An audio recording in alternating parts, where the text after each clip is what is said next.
What's up, oddities? Oddman here, and I got some things on my mind I want to talk about. Number one, I want to talk about something that's kind of been a theme of my show since 2019, and that is people stay so caught up in party media that they don't realize a lot of times what's going on in their own faction, because they're always looking at the opposition, right? Because their minds are always directed towards the opposition because that's what the pundits are telling them. And it doesn't matter if this is right or left, this is just kind of the way it works. Because those pundits, whether conservative or liberal, are really there not to inform you. They're there to ensure that you're loyal to the party. They are PR for the party. That's what they do. They're propagandists for the most part, and they're there to make sure that the divide and conquer strategy works and keeps going. Because at the end of the day, the two-party system, they rely on each other. Democrats and Republicans have a symbiotic relationship. Again, another theme of my show, but I'm doing this video kind of for the newer people here. Now, Republicans went from a couple decades of sounding the alarm, rightly so, that a lot of these government agencies were being armed, militarized. But forward to today, and they are begging or at least cheering for militarized police forces in our city. How do you get from one to the other, right? Well, the right has always been blindly loyal to the police and the military, to a fault, whether they're right or wrong. You know, my country right or wrong, my police right or wrong, my military right or wrong. So it's not exactly anything new, but this is a little bit bigger than anything that's happened before, because let's think about it. If a Democrat were to try to do that, it would get major pushback. And that's what I want to focus on here for the next few minutes. Yeah, if a Democrat president, if Obama or Biden or whoever, Kamala, whatever, if they wanted to have a militarized police force in our cities, not that the police aren't already militarized, but an AI surveillance state, including facial recognition, national ID, biometrics, blah, blah, blah. Yeah, they would have a big problem with that. And how do you fool these people into accepting something that they normally would never accept? Well, psychology and reverse psychology. You know, give them an enemy, scare them. That's the easiest way to do it. And see, the deep state has been doing this stuff in other countries for decades. They know exactly how to control us. Also because of social media, but going all the way back to the buildup of World War I and Edward Bernays and Walter Lippmann and George Creel and the Committee on Public Information. They know exactly how to control the masses. So they give us enemies. They say Antifa. They make us feel like Antifa's coming for us, or they make us feel like the terrorist sympathizers are coming for us, which many of them weren't terrorist sympathizers at all. They were anti-war protesters, but it doesn't matter. You can't protest war here in America anymore. Or they tell them that these illegal gangs are coming for them, right? Now, I'm not saying that these things don't exist on some level, but the job of the media, the partisan media, is to amplify problems and scare the crap out of people to get them to accept things they know they wouldn't normally accept.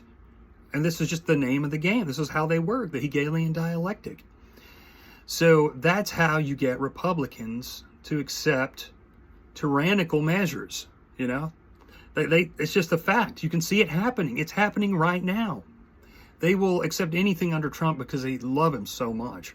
They can't even fathom that he might be doing things that are going to hurt them, even though he's working with all kinds of liberals and different things like that. But anyway, it's just so easy to fool Republicans. And you got to remember that I came out of the left-right paradigm when Obama and Romney ran. You know, because for years I'd seen the con in conservative media.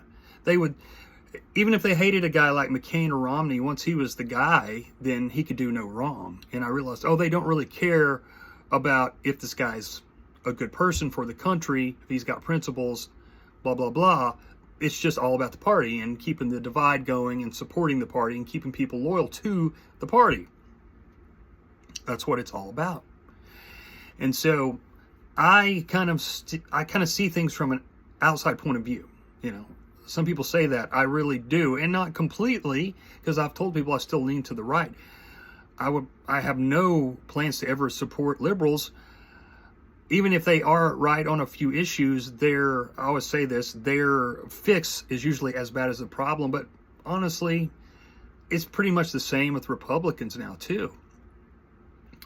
It's about supporting the empire, and the people that are running the government, they're loyal to their funders, but they're in the place that they're in because they are either yes men or they will do whatever it takes to enrich themselves and get opportunities.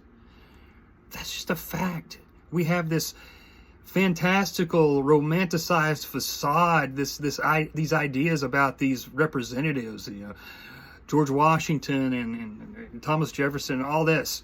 Well, those guys haven't been around for a very, very long time. Let me tell you, if they saw what was going on today, I can't even imagine. But, I remember when the riots in Portland were happening. I guess it was 2020, right? And they were reports of people were being grabbed off the streets. Like these unmarked vans would pull up and they would just grab people, snatch them and throw them in the van. And the vans would speed away. And I remember specifically on social media, Republicans were praising this. Yeah, they get what they deserve and, all this stuff. And I was like, yo, dude, that could easily be you. I mean, you don't want a due process or anything like that. You just think that the military or the deep state or whoever's doing this, the FBI, can just come up and grab citizens and nobody knows what happens to them. Now, we could talk about what that actually was. That could have been the deep state recovering their agents off the street, making it look like they were being captured. They could have been agent provocateurs or whatever, But still, I've tried to get through to Republicans that this is extremely dangerous because, Democrats will be in charge eventually, and if it's okay for Republicans to do those kind of things, then of course it's going to be just fine for Democrats to do it. But they couldn't get it through their heads because they're so wrapped up in tribalism and rivalry and all that stuff. They can't. I guess it's like they cannot fathom their own party doing what the other side would do to them, even though it's all the same government, right? It's just naivety, man. Unbelievable naivety.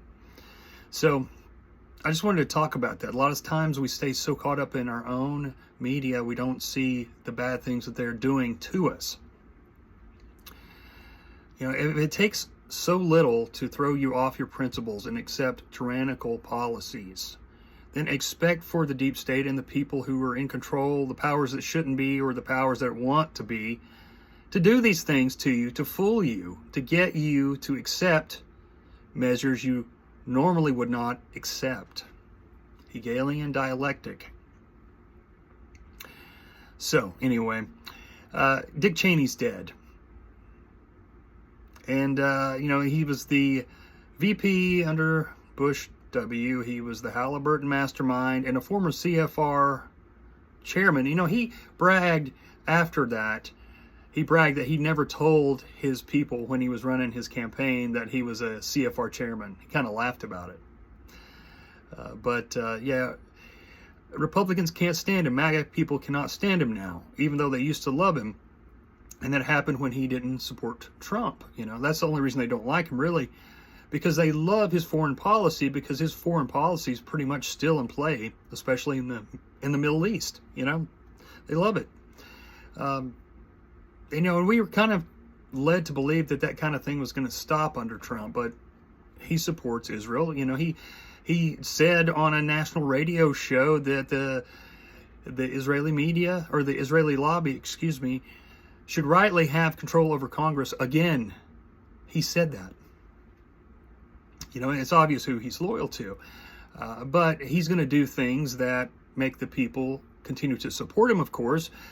But he and his crew, they're going to be laughing all the way to the bank, because that's what these people do. Because, face it, guys, politicians are opportunists. That's why they're in the positions that they take. 99% of them.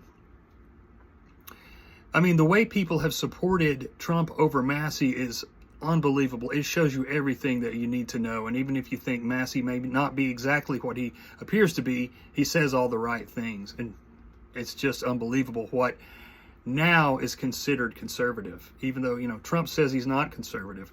The people believe he's conservative. People call Massey, and I think I said this in a video the other day, but I've seen people call Massey a neocon. And he's like he's a constitutionalist, right? That's what Republicans used to say they wanted. It's unbelievable, man. People, again, so caught up in partisan media, they don't realize what's happening to their own party and what's happening to themselves. They're changing their ideas about what it means to be conservative, what it means to be a patriot. Nowadays, a patriot means you support Trump no matter what. No matter what.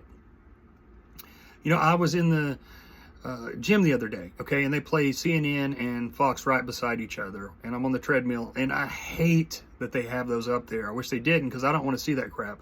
I stopped watching cable news years ago, but I noticed that Obama was stumping for one of the candidates that won last night, I think, and the headline was something like on Fox, Obama, the Democrats get their idol back, or something like the idol returns, something like that. And I thought, yeah, we used to say how they practically worshipped Obama when he first got in there, first couple of years or so. But it was nothing like what happens with Trump. It's nothing, not even close, man. Again, people say so caught up, they don't realize it, that they are engaged in idolatry. They'll believe anything he says and go along with whatever he says, even when it goes against their long-held principles or alleged principles. It's just where we are in the world, and it's where we are in politics. Another thing I want to talk about, Conservative Inc. has come out against Tucker Carlson in a major way. And let's face it again, it doesn't take much looking to see that Conservative Inc., their number one focus is to protect a foreign government, our greatest ally, and secondly, the military-industrial complex. And all that, leads up to imperialism and keeping the system going, because that's what they want at the end of the day. Now, these people are just in it to make money and to get popularity and get subscriptions and all that stuff. And they capitalize on the divide, and they keep pushing the divide even farther between the people. But, NEWSMAX, I noticed, had several pieces against Carlson, and they had different people on talking about it. And if you haven't followed my show, I just want to go over this quickly. So NEWSMAX founder, Chris Ruddy, right? Well, NEWSMAX was actually founded with Qatari money, oddly enough. But let's go deeper. Chris Ruddy is a huge fan of Bill Clinton, oddly enough, but not so oddly enough, maybe, because where did he go to school? Well, two places he went to school. One was he went to school, I believe it was Hebrew University. It was one of the universities in Israel. But he also went to school in London at the London School of Economics and Social Sciences. Now, why is that important? That was started by the Fabian Socialists. Look it up. I've done shows about this. And that was also the School of Economics that George Soros went to, David Rockefeller went to, and Rupert Murdoch's father, Keith, went to, the guy who started this media empire. Yeah, they all went to Fabian Socialist College. Fabian Socialist College, very close to the Rothschilds as well. One of the Rothschilds, I think it's Sir Evelyn, has been one of the, I think, a chairman emeritus or president emeritus. But the Rothschilds and the Rockefellers have given a tremendous amount of money to this socialist economic school. Not only that, though, Ruddy, NEWSMAX founder, is a favorite at the Zionist Organization of America, which is heavily funded by the Adelsons. A lot of people close to Trump are tight with the Zionist Organization of America, ran by, I think their chairman or their president is Mort Klein. Mort Klein was going to be the Israeli advisor or Middle East advisor to RFK Jr. You believe that? Zionist Organization of America. It's unbelievable. But no, Ruddy is a favorite there. He's won Zionist Hero Awards from them. NEWSMAX actually sponsors ZOW, Zionist Organization of America galas. So, come on, man. You see who these people are loyal to. It's pathetic. It's pathetic. But let's talk about Candace, Tucker, Dave Smith. You know, I like these guys. A lot of the things that they say, I agree with a lot of it, right? People say that anybody that popular is on the take, and that may be the case, but I think that when they say the right things, we should still applaud that. We should always applaud the truth. The thing that gets on my nerves about those people is they come out as America First, real America Firsters, against the Zionist takeover, but still promote Trump. And that's retarded. You know, it's ridiculous because Trump's one of the biggest Z's out there, right? And we only have to look at who he's appointed. And he's won the Theodore Herzl Award from the Zionist Organization of America. You know, he's won Torah awards and all this stuff. You know, his son-in-law and his daughter, it's just, it goes on and on and on. He said on a national radio show that the Z lobby should still have power over Congress like it used to. A foreign lobby.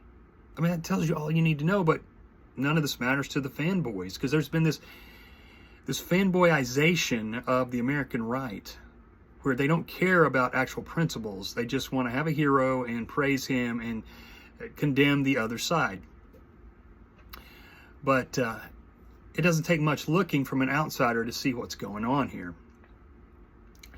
I've talked about this before, but might as well, maybe for you new people, let's talk about Rubio for a second, okay? Rubio, in 2015, him and Trump went back and forth on Twitter, and Rubio condemned Trump on the campaign trail and stuff like that. They went back and forth, and Trump specifically condemned Rubio for taking Adelson money, basically said he was their bitch, okay?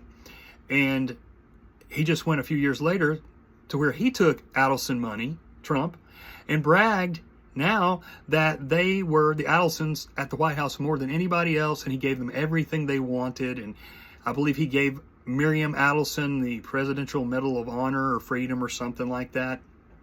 I mean, there's no shame, dude. No shame, because there's no accountability because the people love him so much.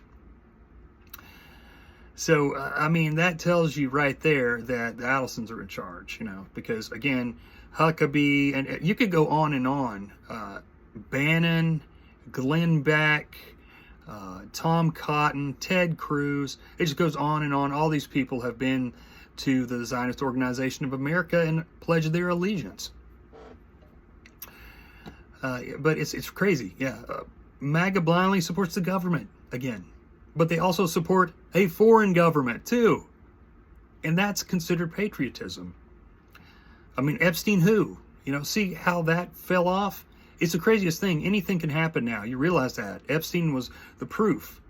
Now it's considered a liberal issue. And all these people have done a complete turnaround on it.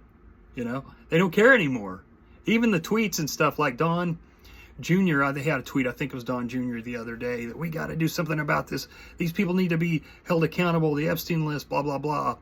And then they tweeted or posted a pic of, it was either him or Trump saying that we need to forget the Epstein list. It's a liberal scam, you know.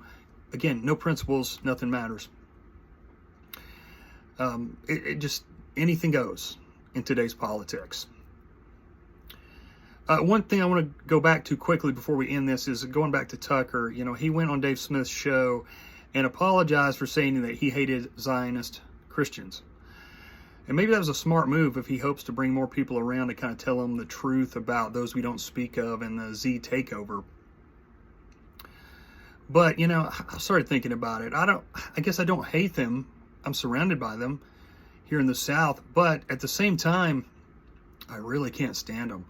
And I know they say in the Christian circles, you know, we shouldn't divide over things. We can have our disagreements and all that stuff. But it comes down to people supporting genocide and supporting their government in whatever it does overseas militarily.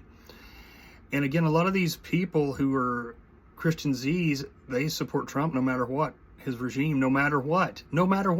It doesn't matter. So I think that there is a time when you can divide, and you should divide when people are supporting and calling for mass murder of other people. That's not Christian at all. That's against everything Jesus talked about and stood for. So Maybe I don't hate them, but I cannot stand them, and I will go to my grave fighting them. They support the Pharisees, dude. The modern day Pharisees. That's exactly what they are. That's where they came from. And really are Antichrist themselves. I'll just go ahead and say it, even if they think they're not. Another thing I'll talk about, I hadn't been on X in a while.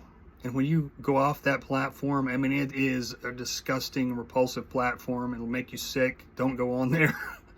It's just insane. But you can tell even more so once you get away from it. It's like getting away from the partisan media. You can really tell immediately who the foreign agents are. It's like you see people like Dinesh D'Souza and Mark Levin and Insurrection Barbie and you name it, dozens upon dozens of people. And their number one thing is supporting a foreign government. It's the number one thing, plus shielding Trump no matter what. And, I just saw actually that last night, Mossad asset Tommy Robinson just got bailed out by Elon Musk. You can't escape this stuff. And quickly, so the election results are in, right? Election was yesterday, and the Dems won several key positions. And this guy, Mamdani, is that how you say it, Mamdani, sorry, in New York, he won, right? The socialist, right? I think it's kind of funny, actually. I can't help but laugh about it. Because, dude, New York's the most liberal place in America, probably. And the most wedgish place, biggest wedgish population in America. You think that somebody who is against wedges, against the Z, the actual Z agenda is going to win in New York? There's too much money riding on it. These people are going to be controlled, okay? But what they do is they shore up, this guy, Mamdani, shores up more loyalty to Yisrael.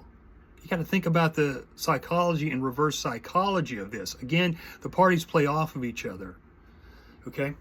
Watch how Republicans, how they handle Mamdani's time in office. You have a divisive figure from the opposition. That actually helps your party. It helps your party. It shores up loyalty. You see how this works? It's bigger than the headlines. A lot of this stuff's going to be bigger than the headlines because they do have a symbiotic relationship. He is the biggest promoter, like, different people like AOC and people like that. They really shore up loyalty on the other side. And if you have somebody like Trump, it shores up loyalty on the liberal side. Because we only are allowed these two parties and they're controlled. Money controls these parties. I mean, the two-party system, man, it is a dead-end maze. When one team gets a win or a few wins, it actually helps the other by increasing that loyalty. And people are rarely ever cross party lines anyway. And the leaders of both parties, they're opportunists, like I said. That's what politicians are. They use fear and rivalry to manipulate their supporters. Very naive supporters who want to believe and are willing to suspend disbelief, no matter what, in order to feel like they're part of something and feel like they have somebody who represents them.